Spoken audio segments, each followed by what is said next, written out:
ഇക്കാക്കയുടെ കല്യാണത്തിൻ്റെ റിസപ്ഷൻ വ്ളോഗാണ് ഇത്. ഞാൻ മൈലാഞ്ചിൻ്റെ വ്ളോഗ് ഓൾറെഡി പോസ്റ്റ് ചെയ്തിട്ടുണ്ട്. കാണാത്തവർ അവിടെ താഴെയുള്ള ലിങ്കിൽ ക്ലിക്ക് ചെയ്താൽ മതി, അവിടെ ക്ലിക്ക് ചെയ്താൽ കാണാൻ പറ്റും കേട്ടോ. ഞങ്ങളെല്ലാവരും റെഡിയായിട്ട് ഇങ്ങനെ ഇറങ്ങാൻ വേണ്ടി നിൽക്കുന്നുണ്ടോ. ദിയു സബ്രും ഉണ്ടായിരുന്നു. അതിനൊരു ടവലും എടുത്തതിൻ്റെ പട്ടി ഷോ ആയിരുന്നു കണ്ടിട്ടുണ്ടായിരുന്നേ. അതിന് എവിടെയെങ്കിലും പോകണമെന്ന് പറഞ്ഞാൽ ഭയങ്കര ഇഷ്ടം. അപ്പോൾ അതുകൊണ്ടിട്ട് ഭയങ്കര ഹാപ്പിയാണ് ആൾ പുതിയ ഡ്രസ്സൊക്കെ ഇട്ടപ്പോഴേക്കും. പിന്നെ ഞാൻ പുതിയ ഡ്രസ്സൊക്കെ ഇട്ടതിൻ്റെ കുറച്ച് ഷോ ആയിരുന്നത്.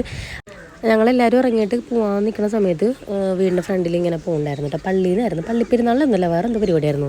എന്തോ ബാൻഡൊക്കെ കൂട്ടിയിട്ട് ഇങ്ങനെ പോകുന്നുണ്ടായിരുന്നു. എനിക്ക് സംഭവം എന്താണെന്ന് കറക്റ്റ് അറിയില്ല കേട്ടോ. അപ്പോൾ അത് കണ്ട് കുറച്ച് നേരം നോക്കി നിന്നപ്പോഴേക്കും പിന്നെ അത് പോയിക്കാനല്ലേ ഞങ്ങൾക്ക് വണ്ടി എടുത്ത് പോകാൻ പറ്റുള്ളൂ.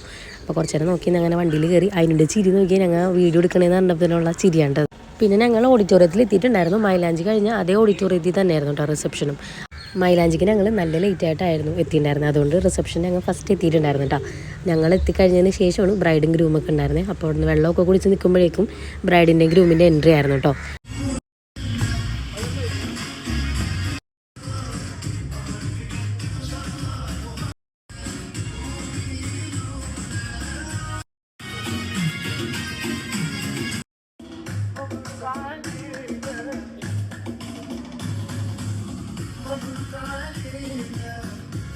അങ്ങനെ ബ്രൈഡും ഗ്രൂമൊക്കെ അവിടെ ഇരുന്നപ്പോഴേക്കും ഞങ്ങൾ ഫുഡ് കഴിക്കാനൊക്കെ നോക്കിയിട്ടുണ്ടായിരുന്നു. ഇതായിരുന്നു നമ്മുടെ ഗ്രൂമിൻ്റെ അനിയൻ കേട്ടോ. മുമ്പാണ്, നിങ്ങൾ വേറെ വീഡിയോയിലൊക്കെ കണ്ടിട്ടുണ്ടാവും. അവർ ഈ സ്യൂട്ടൊക്കെ ഇട്ട് വന്നതിൻ്റെ ഒരു പട്ടി ഷോസൊക്കെ ഇരുന്നതൊക്കെ നല്ല രസമുണ്ടായിരുന്നു കാണാൻ വേണ്ടിയിട്ടാണ് രണ്ടുപേരെയും. പിന്നെ എല്ലാവരെയും കണ്ട് ഞങ്ങൾ ഫുഡൊക്കെ കഴിച്ച് എല്ലാവരും ചുമ്മാ സംസാരിച്ചൊക്കെ നിൽക്കണമായിരുന്നു കേട്ടോ. അതിന് കുറച്ച് വെള്ളമൊക്കെ കുടിക്കാൻ പോയിട്ടുണ്ടായിരുന്നു. വെള്ളമൊക്കെ കുടിച്ചിട്ട് നല്ല ലേറ്റായിട്ടാണ് ഞങ്ങൾ വീട്ടിലെത്തിയിട്ടുണ്ടായിരുന്നത്. ഗ്രൂമും ബ്രൈഡൊക്കെ വീട്ടിൽ പോയിട്ടുണ്ടായിരുന്നു.